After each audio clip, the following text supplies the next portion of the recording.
Okay, everybody, I'm back. So, I'm hoping this is going to be the end, since I now have all 4 of the dang things. I have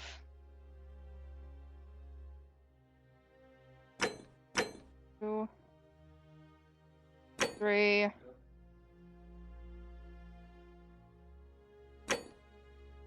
Wait a minute.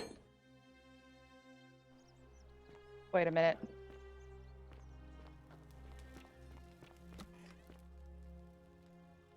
There it is. Whew. All right.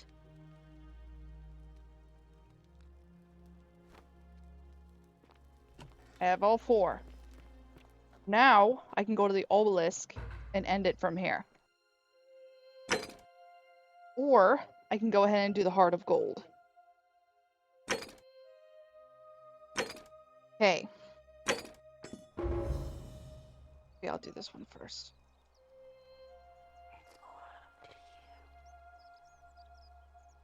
Honestly, I really don't have to, because I know the way to get out there. I'm going to the obelisk. Alright, so we'll see if this is the last video. If it is, then I will see you guys when I get up there. If it isn't the last mission, then... If this is the last mission... Don't believe a word they tell you. This will be the last time that this will be the last video. The many shall suffer for the sins of the one. Well... He stole the goddamn thing. Well, now I have everything. So, come on. Come on. Bring me back. I have all the plaques. Yeah, come on, Cynthia. Come on. Thank you. Now I have all the plaques, so I don't even have to get duly to be released.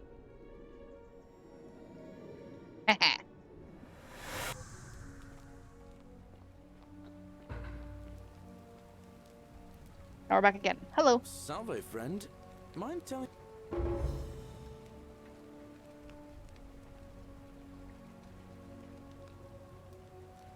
Oh, sounds serious. I'm listening. Yulia? Oh no. Alright, let me... Poor Ver... What? I'll go, but...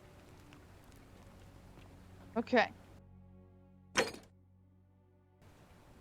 A cisterns. Now I gotta figure out how to do this.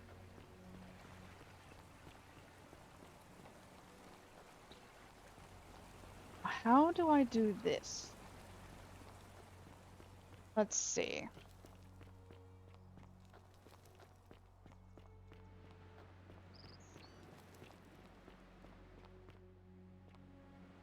I only need him to get...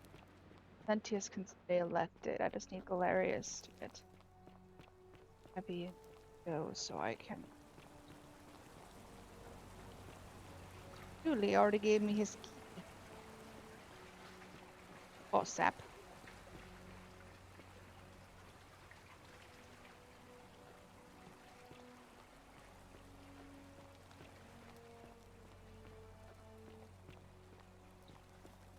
So, I'm just gonna go where I was gonna go.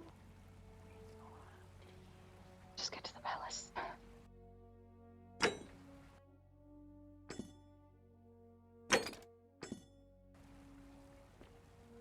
Yep, I'm just gonna go to the palace.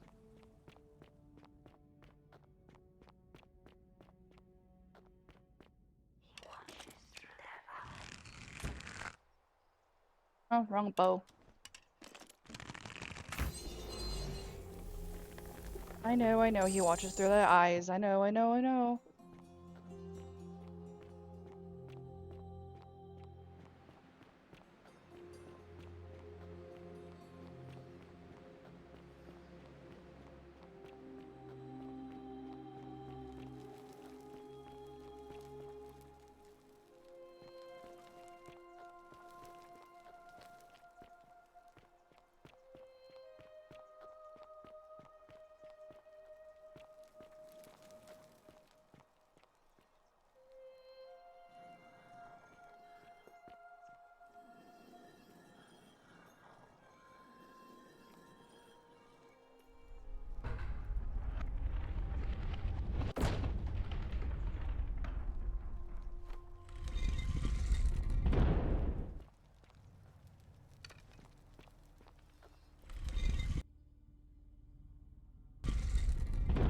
Alright, guys.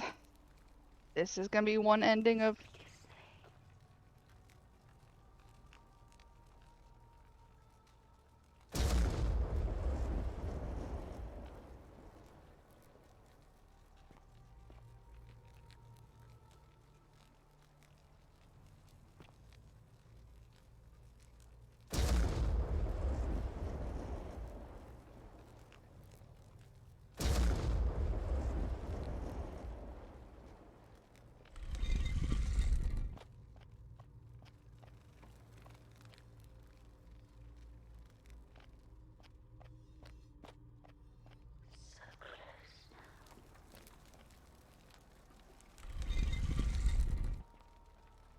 Did I speak the right one? Okay, so this will be Egyptian.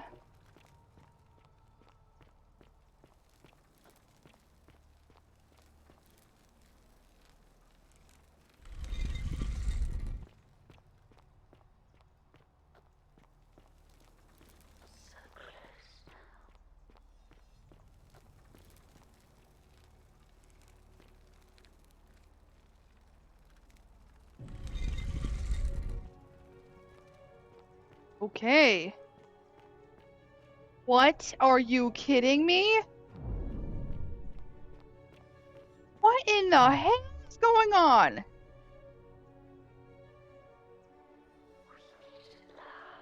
This isn't right. This isn't fair.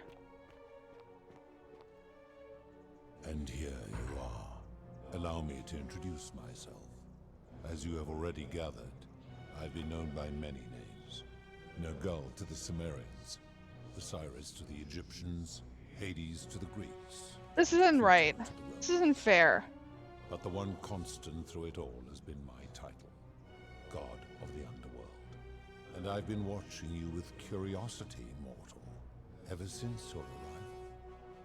You are unlike the others, aren't you? And what is more, you carry a weapon that was never intended for mortals to wield, and you do it so brazenly.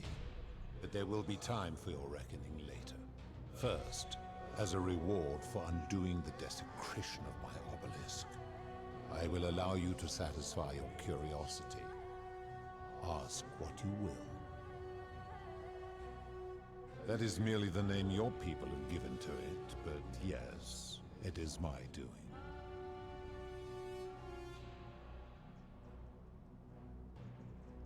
That is a story dating back to the very first wave. After the Sumerians finished building their city, the self-declared ruler threw a banquet to celebrate. Now this man was unmarried, and many women were vying to become his wife, a prestigious position of power and influence in a new world. Of all the women, two were particularly ambitious. Both were beautiful, and both arrived at the banquet wearing eye-catching dresses and painted faces, their hair woven in elaborate fashion. The first woman, recognizing that she would require an advantage to win the ruler's affection, draped herself in jewelry, ornate necklaces, bracelets, and rings fashioned from gold. Seeing this ostentatious display, the second woman grew envious, for she had no such jewelry at her disposal. She prayed aloud to any gods that would listen to cover her in gold, and when her prayer went unanswered, she took matters into her own hands. While the others indulged at the banquet, the second woman summoned the first for a discussion in a quiet place. She checked that nobody was watching, and pushed her rival from the top of the ziggurat, where she broke her neck on the rocks below. But I was watching, and I decided to answer her prayer. I took the golden bow left behind by Diana, and I shot that woman in the heart, covering her from head to toe in a layer of molten gold. And I left her to stand there, that she might serve as a grim reminder of what befalls those who sin in my domain. But that was not enough, for the entire city was tainted by her sin, and the wager could no longer be won. So I had no choice but to wipe the slate clean. I gilded them all, to make way for a new wave, and began the wager again. And to this day, each of them, and all who came after, line the halls of this city, inanimate but conscious, suspended in time with only their sight and hearing preserved, so they may bear witness to and lament the folly of your kind for eternity, as silent golden sentinels.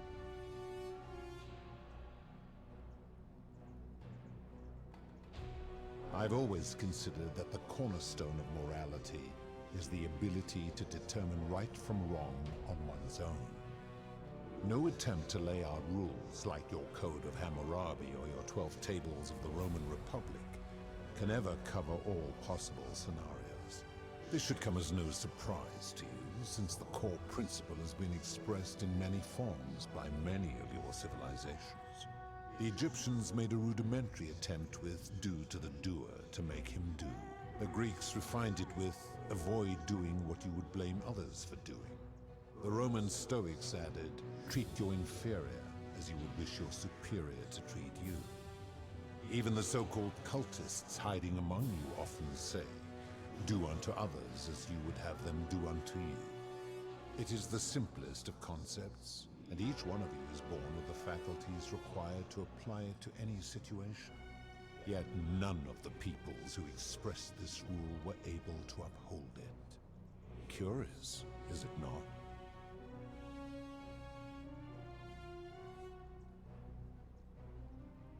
Enough. You clearly know nothing.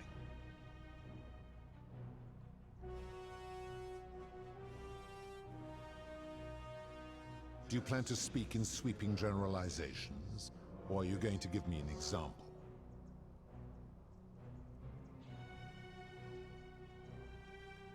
The midwife in the palace, yes.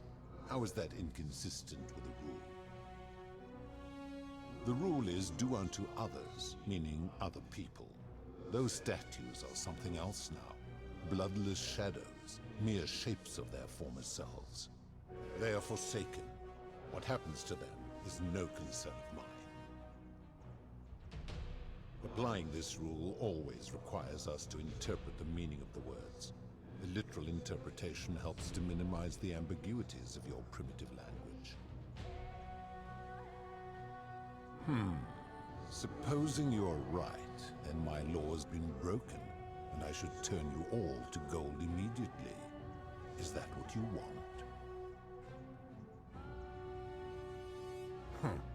Now tell me, what other sins do you believe I have overlooked?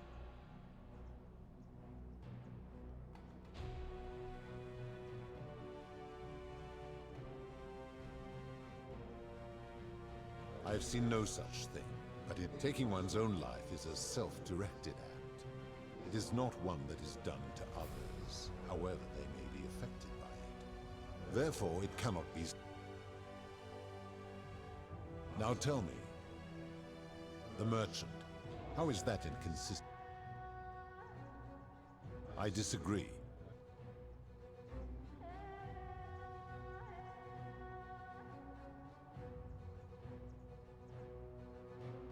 Now tell me, what... You speak of the moneylender, and you would... Ignoring your irritating sense of moral superiority. This is interesting. I'm curious, how do people escape poverty where you're from? I see. And how long might it take such a person to repay their debt? I fail to see how your system of loans is significantly different to a debt bondsman signing over his labor for 30 years. Now tell me, abduction? You mean the magistrate imprisoning his daughter in the cistern, I take it. He did so because she sought to escape, a sin I take particularly seriously. Better that he stops her from escaping, albeit brutishly, than I have to wipe out this entire city to punish her.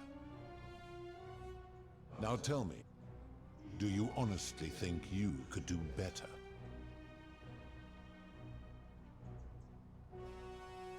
I should strike you down for that.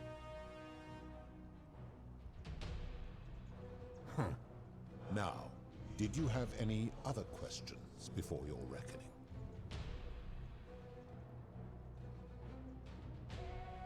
I'm able to commune with all of the statues in the city. Their ears are my ears, and their eyes are my eyes. If she was still conscious, I suppose she could, but she's not. Why do you ask?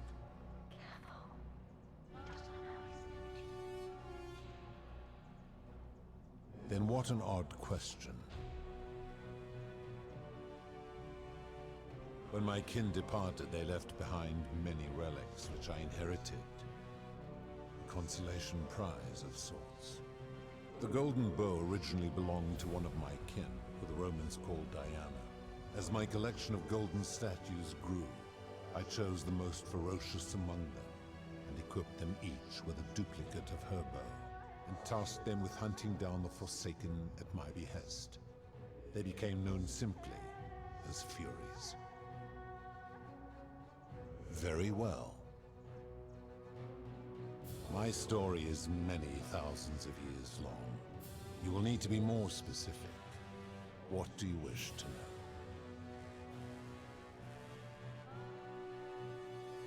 This is my beloved. Like me, she has been known by many names. Ereshkigal to the Sumerians, Isis to the Egyptians, Persephone to the Greeks, and Proserpina to the Romans. Or perhaps you might know her as the goddess of springtime, the cycle of life and renewal.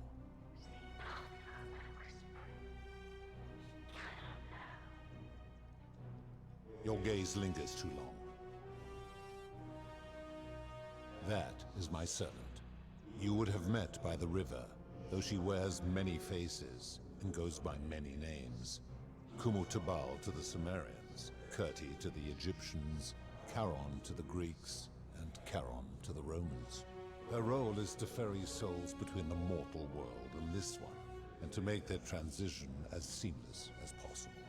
For that, she earned herself the infamous, if erroneous, moniker, the Ferryman. You will talk more later. For now, ask your questions. It is a matter of perspective. God is a label I was given by you mortals, not one I gave myself. Your ancestors revered me because to them, my knowledge and technology made me incomprehensibly powerful, just as you might seem so to an insect. But despite all that, there are rules even I must obey. My kin and I all adopted this form long ago, so that we might better understand and communicate with your kind. In time, we grew fond of the sensory delights it affords: desire, joy, ecstasy, even rage and sorrow, while an acquired taste can be addictive. No. Long ago, I swore to Proserpina that I would remain in this form for as long as we remained among your kind. I must honor that. As you wish. It has come to be known simply as the Underworld, and it exists because of a wager I made long ago. That is a long story, one that began over 3,000 years ago and continues to this day. You see, long ago my kin and I set out from our home on Elysium to search for other forms of life among the stars. We discovered your planet and witnessed your kind evolving from primates into something lawless and barbaric. You all but destroyed yourselves, your 2 short lives being extinguished by violence and ignorance and disease. Yet Proserpina saw raw potential in you, and persuaded the rest of us it would be squandered without our intervention and stewardship.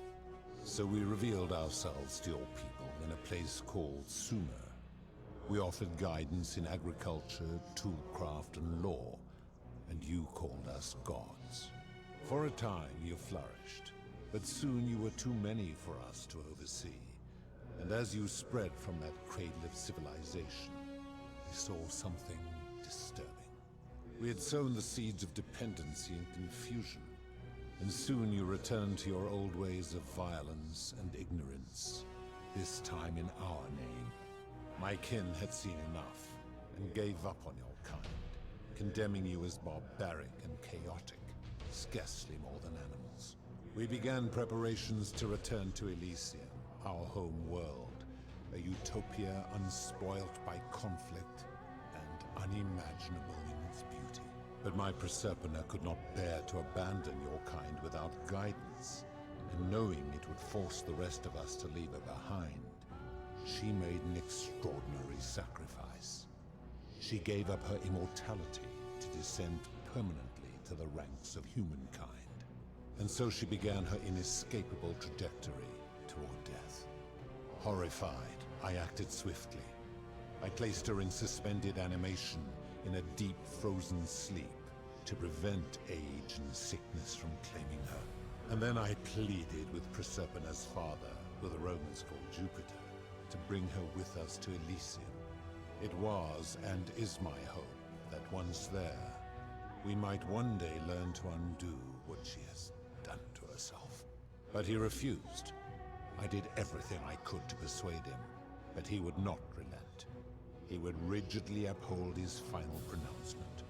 Humans were unworthy of ascension to Elysium, and no exceptions would be made. But seeing that I was aggrieved, he proposed a wager, the terms of which were as follows. If even one human city could prove itself capable of living without sin for a single year, then Proserpina and all of humanity would be permitted to join us in Elysium. My part would be to remain behind, the last of my kind, to watch over you, without interfering, and to sit in silent judgment. And so my reward has been to languish here, enduring a 3,000-year winter, waiting for the day your kind proves itself worthy of her faith in you, so that I might take her with me to Elysium and unthaw my goddess of springtime. And here I am, after all this time, still waiting.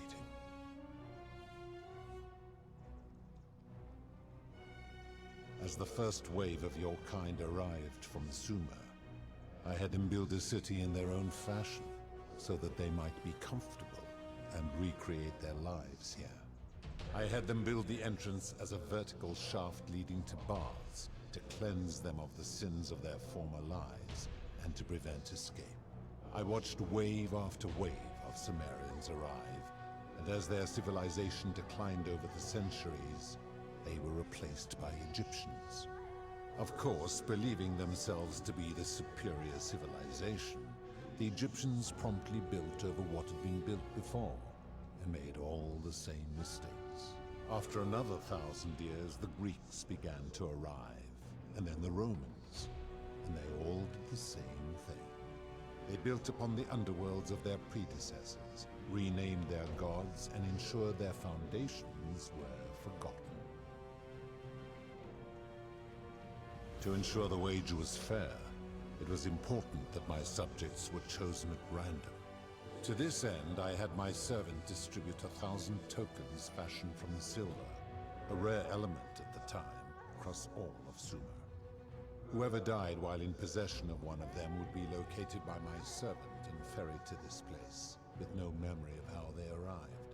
As the tokens were discovered, they were traded, smelted, and fashioned into trinkets, and eventually coins, spreading to Egypt like seeds on the wind. Later, when they spread to Greece, they would come to be known as Charon's obol, or as coins for the ferryman. Some placed coins in the mouths of their dead, hoping they would awaken here, though they had no way of knowing which coins were fashioned from the original tokens. In fact, almost all of the tokens are accounted for, only 2 remain. And so after this wave destroys itself, as it is destined to do, your kind will have squandered the last of its potential to ascend beyond this rock, and Proserpina's along with it. It is a regrettable story. One of the first men who came to this place was a king of Sumer and a troublemaker. To be rid of him, I returned him to his people, on the condition that my servant erased his memories of this place. But the erasure did not take completely, and he told stories of this place as if describing memories of a dream. His tales were committed to writing, which came to be known as the Epic of Gilgamesh, and his words were twisted and distorted over generations. Later, the Egyptians would adapt Sumer's stories of the Underworld, making them wildly intricate and labyrinthine. Their Book of the Dead and Book of Gates bore less and less resemblance to this place in their priests' pursuit of profit. Then, when the Greeks began to arrive, they proved far more cunning, and in a series of incidents that will not be repeated, 5 of them escaped. A warrior named Heracles, 2 kings named Sisyphus and Theseus, a poet named Orpheus, and a Trojan named Aeneas. They each told embellished tales of this place, how to get here, and how to escape. And so from Sumer to Egypt, Greece to Rome, your kind has always told each other stories about this place, though each story contained only a seed of truth. Of course. Good. Then now it is time for your reckoning. Only, it seems, something is wrong. It has long been within my power to see into the hearts of mortals and weigh their deeds in life. But when I peer into you, I see only a blank slate, as if you did not exist until you appeared in this city. How is this possible? Charon, where did you find this one? I do not remember ferrying you. How did you come here? If that is true, then I sense the intervention of someone powerful. How did you come to be in this time, mortal? Who brought you here? He cannot know. I do not know. My kin departed long ago, and Proserpine has slumbered for 3,000 years. Tread lightly, mortal. Enough of this. It seems I will need to put your reckoning on hold for now. But answer this. Why have you come here? What is it you seek?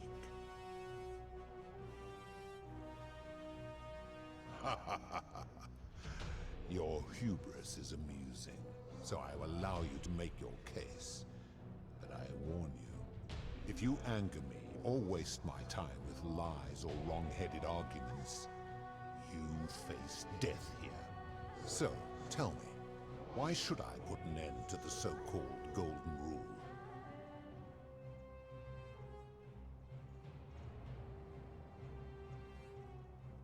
How so? And be specific. You have made a grave allegation, and I expect you to back it up.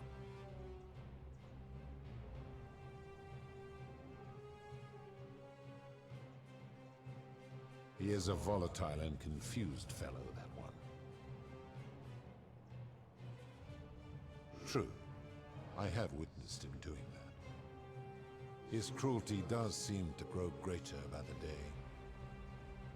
Pathetic. You will need to do a lot better than that.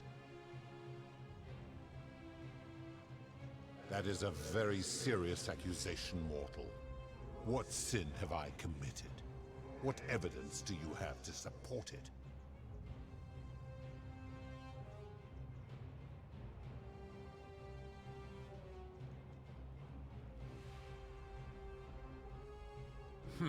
I am well aware of the story told by the Greeks and Romans of my so-called abduction. It is entirely unfair. My love was dying, and I intervened the only way I could to save her life. What would you have done? It was an act of rebellion against the others. She knew I would have to act to save her, and I did because I loved her. I love her still. Accordingly, I reject your argument. These people were all dead when my servant found them. I gave them a second chance at life. Would you prefer to have simply ceased to exist? Then you still have the option to end your life should you wish, and you are no worse off than if I had not intervened. Accordingly, I reject your argument. Every one of those people was guilty of failing to ensure their peers lived virtuously. They failed collectively, and so they were punished collectively. The Romans understand this, as did the Greeks before them.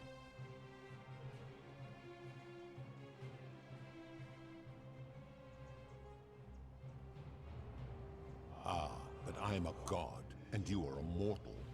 Why would you expect me to treat you as I treat my own kind? You are not a peer. You are not a respected equal. Let me ask you this. Do you treat insects as you wish to be treated? Do you care for their well-being as you would your fellow man? Do you ensure they have food and shelter and protection from predators? Do you give them rights? Of course not, because that would be absurd, just as it would be absurd for me to treat your kind as equals. My love for her does not mean I am not superior, now that she is mortal. Bah! For a moment I thought you might have been building to a point, but I see now you are just a hubristic little creature.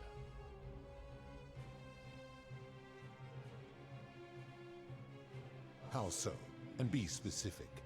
You have...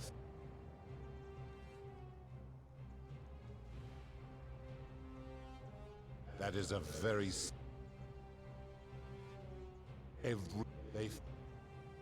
How unfortunate. Let me ask, do you Of course. Where to begin? In which time we accumulate vast wisdom and a mastery of technology you cannot begin to imagine.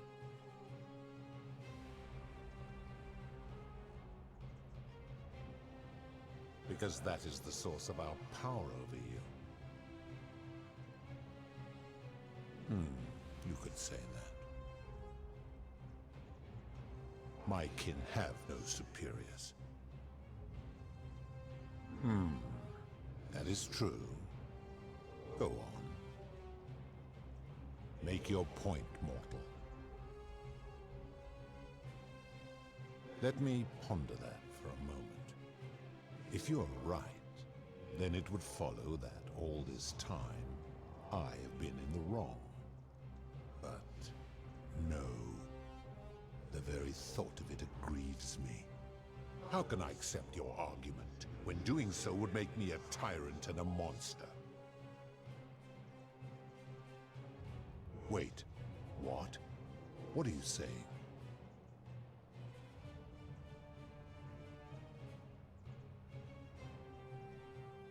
You have spoken eloquently, and yet, if what you say is true, it follows that my wager was fatally flawed from the beginning.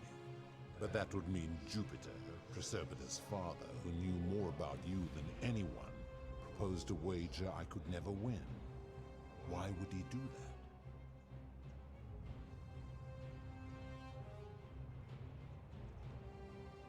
Perhaps, but if that was so, surely I would have sensed his deception. How could I have been so blind for so long?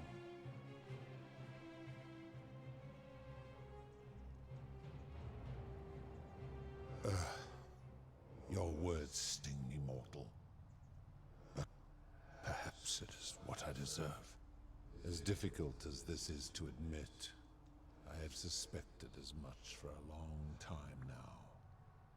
And I cannot deny it any longer. I've been so fixated on taking my beloved to Elysium that every time one of you sinned, it wore away my hope of being with her again. In time, I began to despise your kind for making her believe that you could ever be better than you are. But my rage was not born of malice. Quite the opposite. Everything I have done, I did because I loved her. Who knew this empathy of yours, which you celebrate so much, could have such a dark underside? This has gone on too long. It is time for me to let go of this form, of her, of all of you. But know this. If I abandon the wager and leave for Elysium, neither she nor your kind may ever ascend.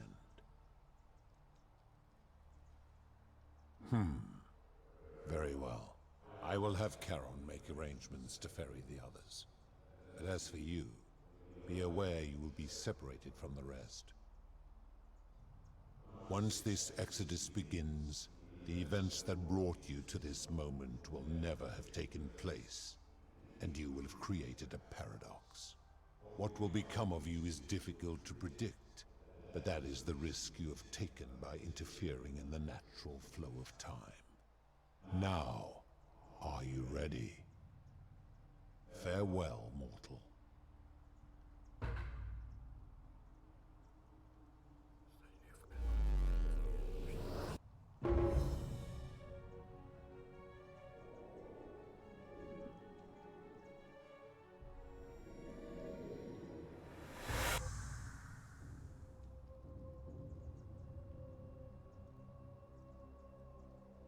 Awesome. Oh. Hi there. Gave me a bit of a fright. Thought I was in here alone. I'm Al. Well, here I am. I'm sorry, I didn't catch your name. Oh, did that lady in the forest send you in here after me? I guess I lost track of time, learning about the history of this place, and it is extraordinary. I'm fairly certain you and I are the first people to set foot in this city for about 2,000 years. Fortunately for us, the last person in here was a Roman man named Galerius, who inscribed an account into a tablet. Apparently, there was a community of 20-something people trapped in here, and living in fear of a curse they called the Golden Rule. They believed that if even one person sinned, an unknown god would cast them all into gold, like the 1,000 people who'd lived here before them.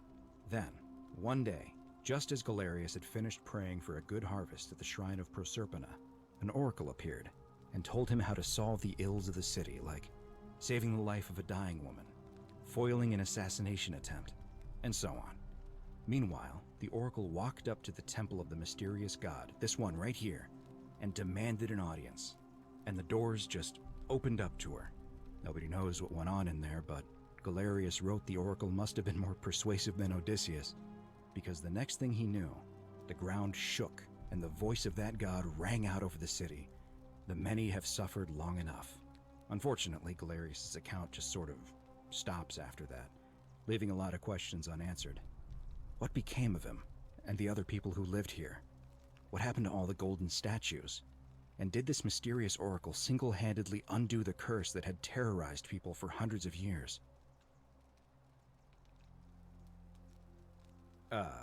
What?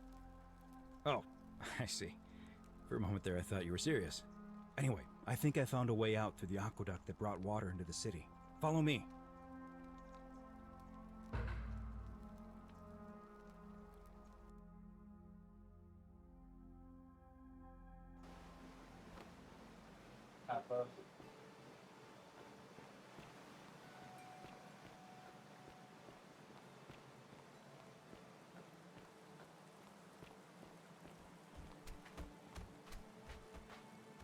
I'm gonna pause here for a moment and make sure nobody else has ever lured into this temple.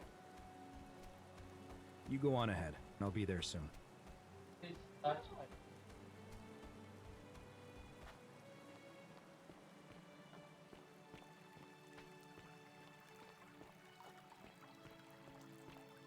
As I'm walking over here, this was an amazingly precise, accurate, and cleverly put game.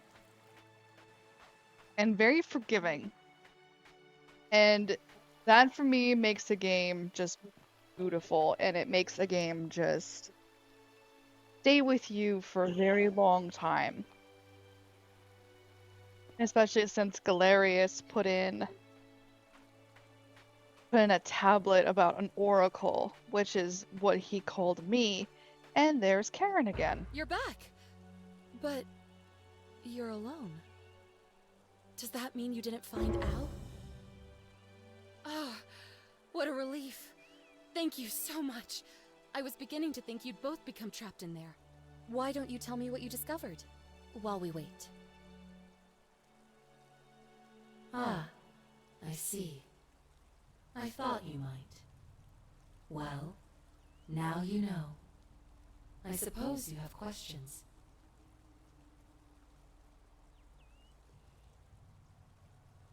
You can just call me Charon, if you like. I am sorry I was not completely honest with you when we first met. I do not enjoy deceiving people. Believe me, I do not. But I have learned, from 5,000 years of experience, that most people find comfort in familiarity, in gradual change, and coming to see the truth in their own time. That you died, of course. You were dead when I brought you here. My role, as the servant of the god of the Underworld, has always been to assist the Chosen to cross the threshold from the land of the living to the land of the dead. Usually, when people do not remember how they died, it is because they suffered a terrible trauma. Most souls would rather not remember. Ask yourself honestly, do you really want to know? Did Al kill me? As you wish. You were murdered. You were exploring an old tomb when you discovered a cache of forgotten relics, including 2 silver coins of ancient origin. Unfortunately, as you emerged into daylight, you were set upon by 2 thieves. A nearby hiker saw the scuffle break out and leapt to your aid, trying to help you recover your bounty. You both fought bravely, but your assailants were armed, and you were not. There was nothing you or your ally could have done. He died instantly at the scene, and you followed a few hours later. That man's name was Al Worth. You were each in possession of a sacred coin, called Charon's Opal by some, and so it was my duty to bring you here. It means I am now bereft of purpose.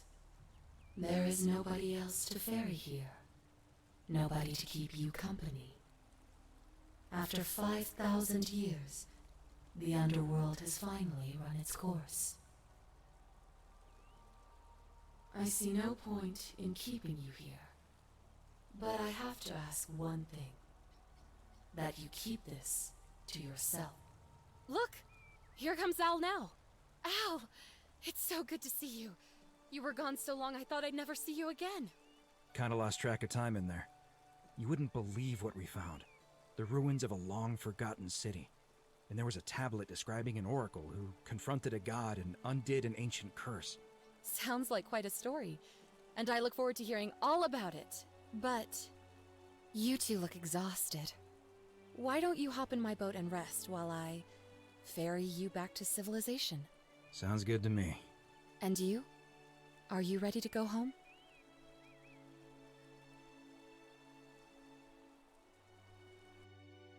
That's actually really cool how it all just kind of circles.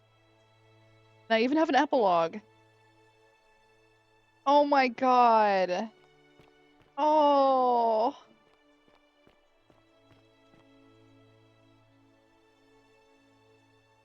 Hey, you made it. It's great to see you again. I read your book, and what the critics said about it. I guess they weren't ready for your theories about the Underworld. Anyway, after everything you've been through, I thought you might appreciate some good news. So after we got back to the real world, I started doing some research into the people mentioned in Galerius' tablet, and I found something strange. I'm sorry I've been so cryptic. I've been dying to tell you, I just really wanted you to see this for yourself. Why don't you head on down there? I'll catch up with you at the other end. Oh my god, I love this. Oh, hello. Oh You're my finally god! here. Remember me? It's a crazy story. After you disappeared, Charon appeared and told us she was returning us to the world. Even gave us some coins to help us start our lives over. Only, for some reason, she returned us to your world instead of ours. Anyway, I know we only ever had that one conversation, and I wasn't even sure if you'd remember me, but I wanted to say thanks for freeing us from the Underworld and giving us a second chance at life. Oh my god. I know! I can't believe my luck either. But we're engaged and living together. We're planning to get married next spring. If you're going to be around, we'd love to see you there. Oh, I used Karen's gift to buy a farm in Umbria. Got a villa on it too, with enough room for Dooley, of course. It's hard work, but I sleep soundly every night. Oh my god. I'm finally my own man, and I wouldn't change it for the world. Of course, there's a whole museum full of people waiting for a chance to thank you, so you better keep moving. We'll speak again soon, my friend. Oh my god, my heart. You're here. It's lovely to finally meet you. Galerius told me. So, you're the hero who somehow vanquished the last of the Roman gods. As I'm a priestess, you realize you've put me out of work. I'm just teasing. Actually, and it still feels a little sacrilegious to say this, I'm finding life after religion quite enjoyable. Galerius and I are engaged and expecting. We've just bought a lovely villa in the countryside with room for a large family, and Dooley too, of course. It feels like the world has just opened up for us.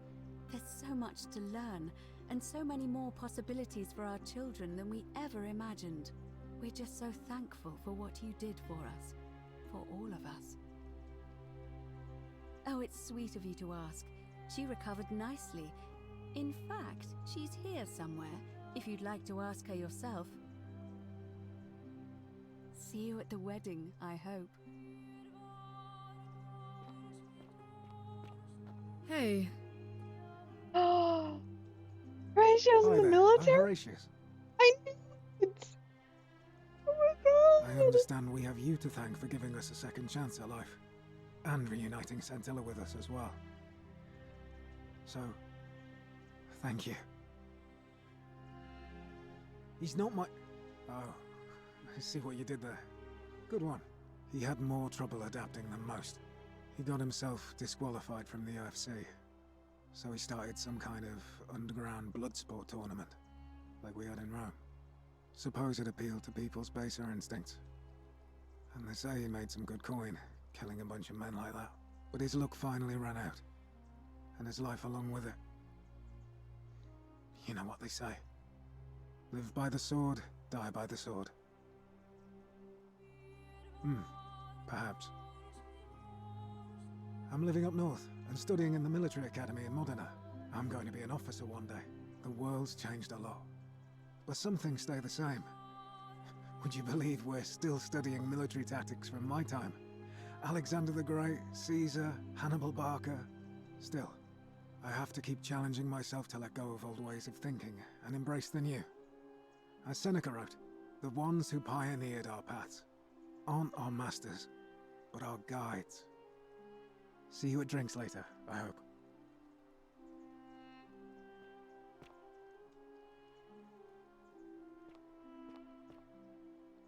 I take it you're the Oracle. Thanks for coming. Actually, I changed my name to Cynthia. I didn't want to be associated with Sentius after what happened. I'm not sure if you heard, but after you drove Pluto off, Proserpina emerged from the Great Temple. She knew right away what none of us had figured out about that psychopath. He'd been keeping my little sister locked up in the upper cistern all that time. But he's been dealt with. You know what? The important thing is, we'll never see him again. He's still there, all alone. The last golden statue in the Underworld. Trapped in a metal shell, slowly losing his mind until the end of time. Eternal torment. Just what he deserves, if you ask me. Then I suppose he got his wish. Anything I want. I'm a woman of means in a vast new world. I can go wherever and do whatever I please. Of course, I mostly just stay in my villa and have my servant Alexa summon things for me, because it's just awful out there. Barbarians everywhere. You too. See you around.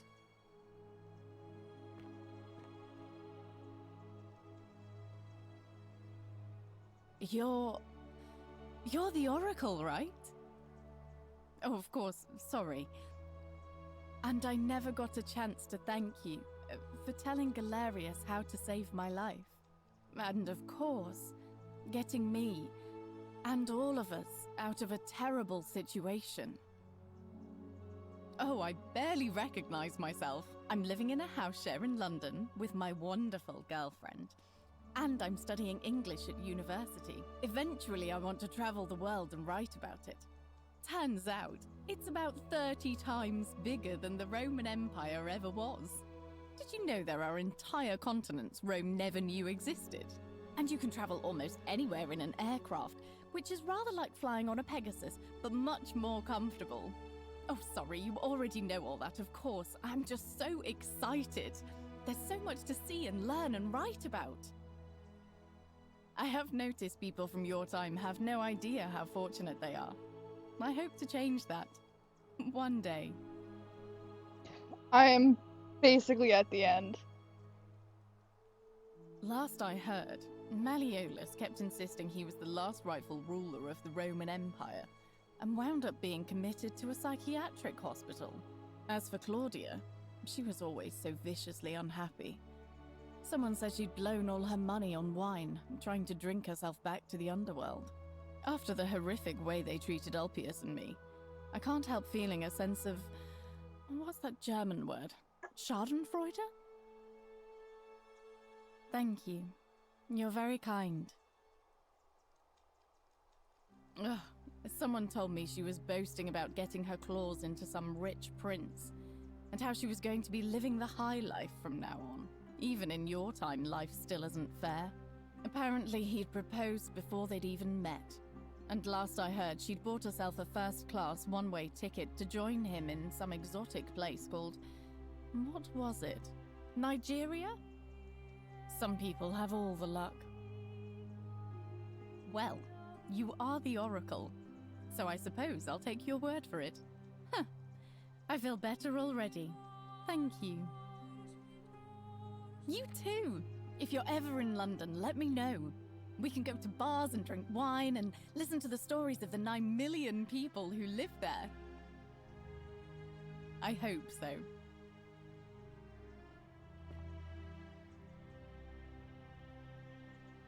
You are here. It's nice to finally meet you. Lucy is fine. I'm making an effort to blend in, as you can see. We are all trying to keep a low profile. If the world knew we died 2,000 years ago and were suddenly brought back to life 12 months ago, they'd never leave us alone. Speaking of which, I wanted to say thank you in person. I'd say the gods smile on you, but I hear you drove the last of them off. So... I'm studying to get into medical school. As much as I resented the responsibility of keeping everyone in the city alive, when it ended, I realized I missed it. So I guess I'll just keep saving the world, if begrudgingly, one patient at a time. You too, don't be a stranger.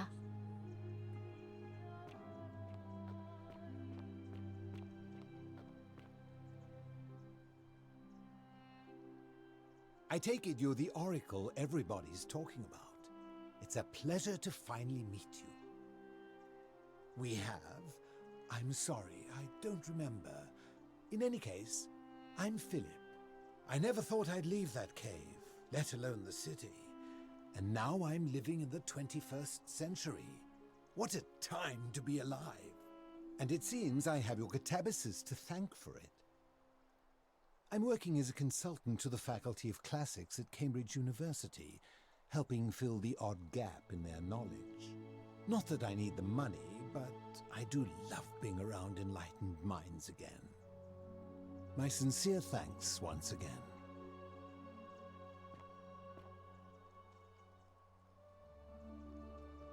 Greetings. You must be the legendary Oracle. It is a sincere privilege to finally make your acquaintance. I am Georgius. I am told we have you to thank for freeing us from Hades, and for that, I am most grateful. I am reacquainting myself with Greece. It has changed so much over the last 2000 years, I barely recognize it. This is at once heartbreaking and thrilling. Perhaps one day, once I have seen all of this new Greece and sampled her delights, I will settle down in Santorini in a villa overlooking the Azure Aegean Sea. I hope you will join me there and regale me with the story of how you faced off against the fearsome god of the Underworld and won. You too, my friend.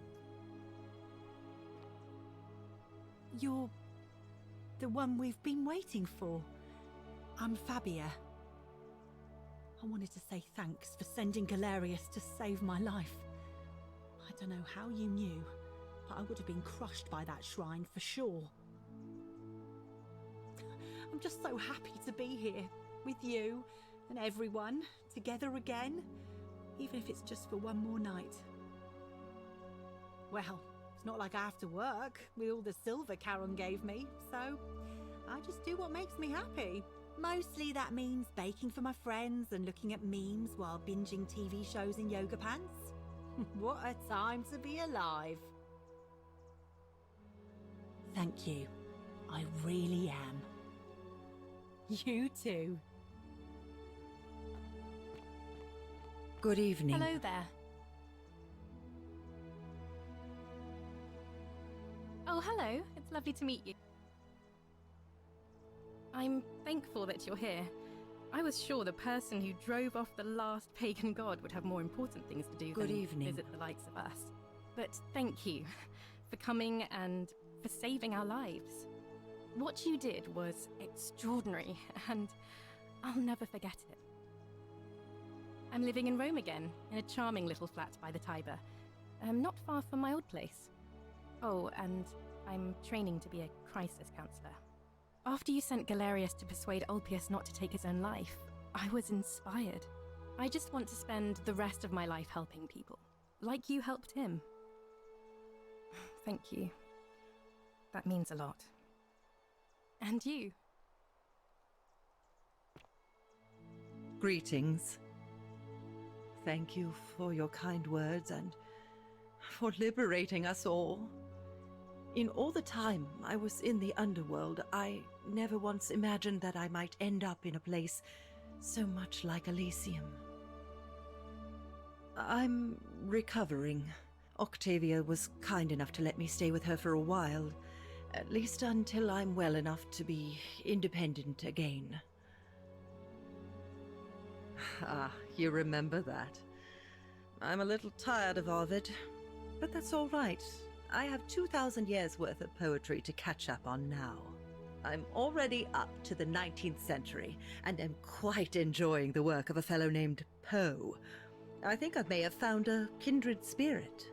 Men have called me mad, but the question is not yet settled whether madness is or is not the loftiest intelligence.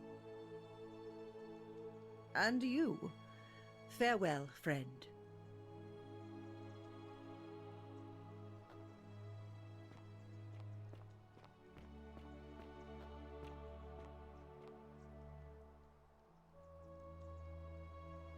It is an honor to finally meet you, Oracle. You know my name? Oh, of course. You are an Oracle. You know many things. I too would like to offer my thanks for releasing us from that place, and for your role in bringing us here. This world is truly wondrous. For a time, I returned to Alexandria, but they have no need of another fisherman, and I came to see there is nothing for me there. Instead, I have decided to follow the custom of your youths and backpack the world. It is a great adventure, and I have met many people from many cultures. I spent the first 25 years of my life avoiding the 42 sins that would deny me access to the afterlife. Now, I think it is time I had some fun. Indeed. Thank you, Oracle.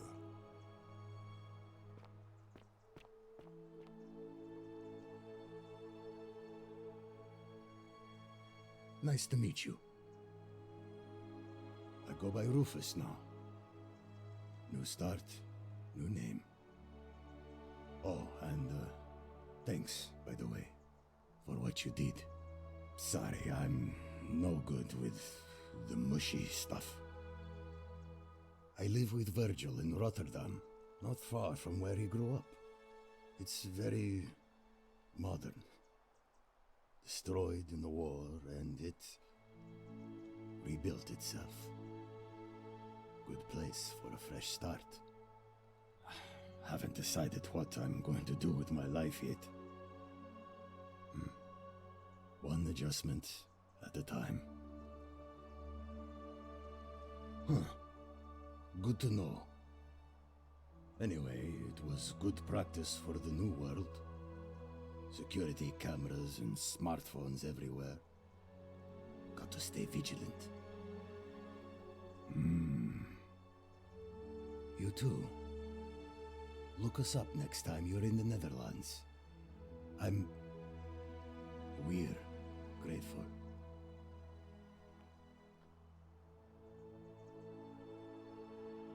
It's so nice to... I wanted to thank you personally for getting us out of there. And for helping Rufus come to terms with himself.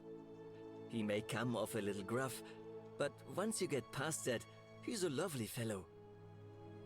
I'm studying to be an architect again, and living with Rufus in our beautiful flat in Rotterdam, just down the river from Nijmegen, where I grew up. Of course, it's improved immensely since I was there last. Gleaming futuristic buildings and clean streets full of educated, accepting people. You natives of the 21st century have no idea how fortunate you are. You too, as Rufus said in his own laconic way. If you're ever in the Netherlands, we'd love to show you around. It's the least we could do.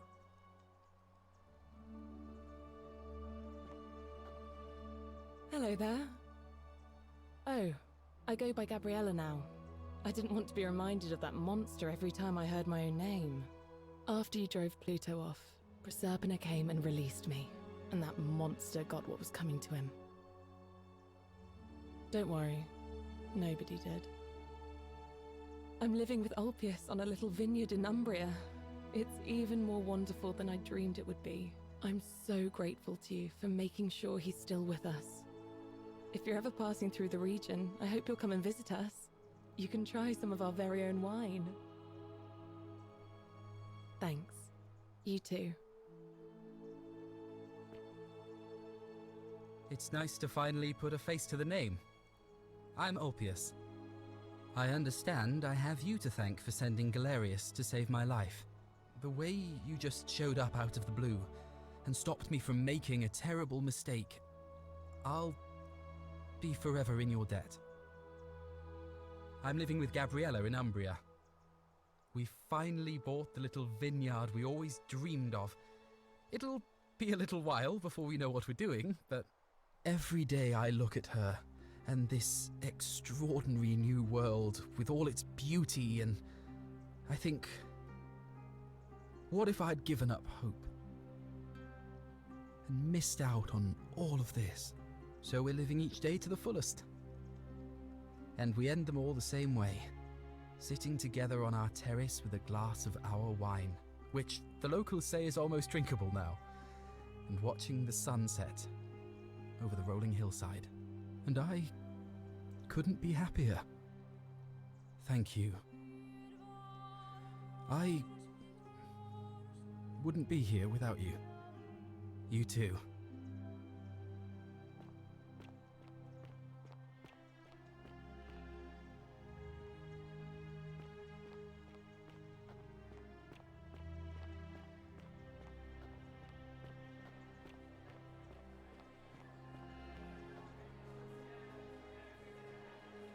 There you are. I hope you enjoyed that. Now, there's one more person I wanted to introduce you to. I think you know her. Sorry if I frightened you. Just a little joke I've been saving for a long, long time. Allow me to introduce myself properly. I am Proserpina, former goddess of the cycle of life and renewal, and now a regular mortal. I wanted to meet you in person, And thank you for freeing all these people. And me. I hate to think what would have happened to us without your intervention. I don't know what happened to him. I haven't heard from him, and I rather hope it stays that way. Oh, she inherited dominion over the Underworld. Last time we spoke, she was working on a new world of some kind. She wouldn't say what it was, but I'd be surprised if you don't run into her again. I imagine we all will, one day. Indeed. Suffice it to say that while Pluto was controlling the eyes and ears of each golden statue, I was able to control their tongues and whisper to you when he was distracted. I am sorry my messages were so cryptic. There were only ever brief windows in which I could speak to you without being detected. I did. I may have given up my immortality, but I still retain my gifts as the goddess of the cycle of life and renewal. After witnessing Pluto punish countless poor souls over thousands of years, I knew this generation, the final wave, would not survive. So I tried to give them a way to buy more time. A second chance. Rather, as many second chances as they needed to avoid his wrath. So I whispered to Sentius in secret, telling him the prayer required to create a portal in my shrine. I knew the danger of humans being corrupted by godly power, and so I put a safeguard in place. I required the creator of the portal to sacrifice their own life, so that it could only be used selflessly to help others. What I did not anticipate is that Sentius would retain his accumulated memories from each previous day, and as a veteran soldier, he had long since shed his fear of death. He quickly discovered that he could, in effect, prolong his own life indefinitely by exploiting the cycle. Of course, once I had taught him the prayer, I could not unteach him, and there was little I could do but wait for someone like you to come along and see him for what he was. We are all fortunate you came along when you did. And you, although it feels like I've known you forever. Oh, and one last thing. Do you remember all those golden statues scattered throughout the city? Good, because they remember you. Well done, my friend. Of all the heroes who ever journeyed to the Underworld in return, none came close to achieving what you did. Hercules, Orpheus, Theseus, and Aeneas would be proud.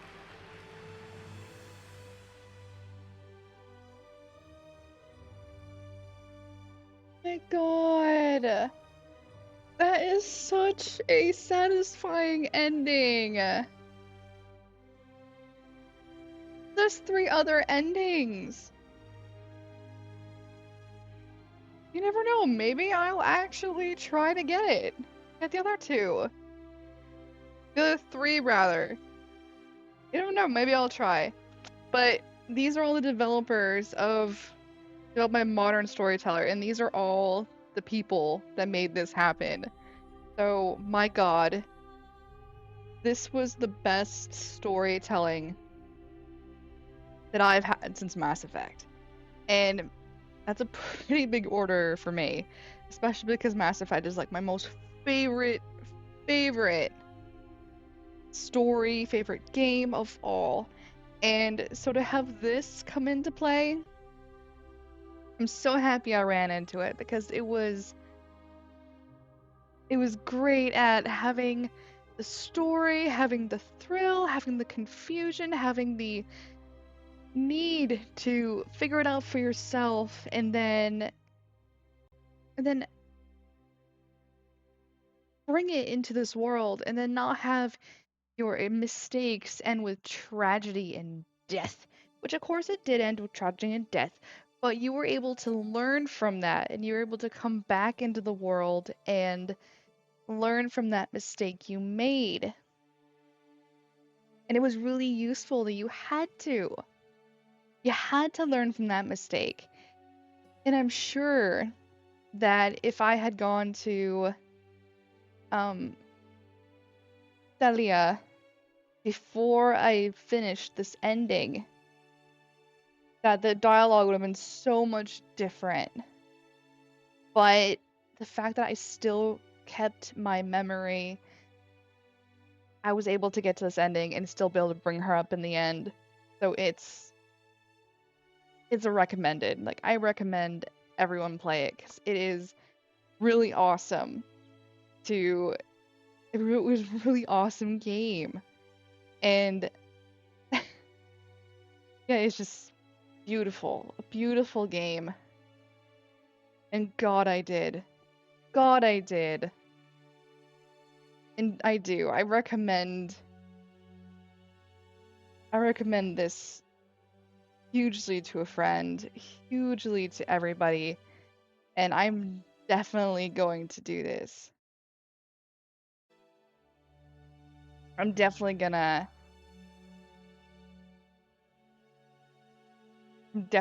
have them send me an email to announce the next project because this is an amazing game and I love the story. So, without ado, that is the end of the Forgotten City. So I hope you enjoyed this game with me. I know I did. And I'll see you in the next game I play. See ya.